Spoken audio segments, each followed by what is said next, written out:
Étranger comme en France d'ailleurs, outre la défaite du Front National et le programme pro-européen d'Emmanuel Macron. C'est donc son âge, 39 ans, le plus jeune des présidents français. Et après la passation de pouvoir dimanche, il sera l'un des plus jeunes dirigeants de toute la planète. Alain Hamar. Ils sont peu nombreux à avoir atteint le pouvoir ou marqué l'histoire de leur empreinte avant la quarantaine. En France, c'est Louis-Napoléon Bonaparte qui devient président des Français en 1848 à 40 ans et détiendra le record de plus jeune président durant plus d'un siècle et demi. En 1974, Valéry Giscard d'Estaing a déjà 48 ans lorsqu'il arrive à l'Élysée. J'ai compris dans cette campagne que vous souhaitiez le changement. Quelques années plus tard, Laurent Fabius n'a que 36 ans lorsque François Mitterrand l'installe à Matignon, lui permettant ainsi de devenir le plus jeune Premier ministre du pays. D'autres hommes, mais une seule femme, Bénazir Bhutto, Premier ministre du Pakistan à 35 ans, ont accédé au pouvoir avant d'être quarantenaires.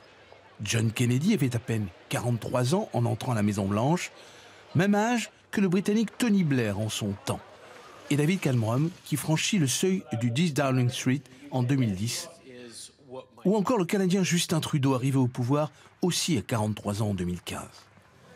La même année, en Grèce, Alexis Tsipras remporte les élections et devient à 40 ans le plus jeune chef de gouvernement de la Grèce moderne. 2 ans de plus que Charles Michel, devenu lui chef du gouvernement belge à 38 ans, et l'Italien Matteo Renzi qui prend la tête de son pays à 39 ans.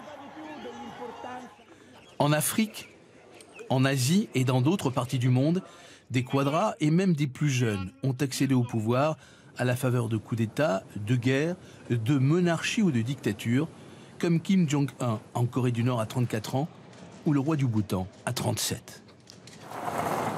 Dans l'Hexagone, Emmanuel Macron est le premier à accéder à la magistrature suprême à seulement 39 ans. C'est ce que retiennent aussi la plupart de vos journaux ce matin. Regardez la une de quelques-uns des quotidiens nationaux et régionaux. Le Parisien, 39 ans, est président. Sud-Ouest, la simple photo et le mot président. L'exploit Macron à la une du Midi Libre. Pour la Nouvelle République, le mot l'audace. La Provence, il l'a fait.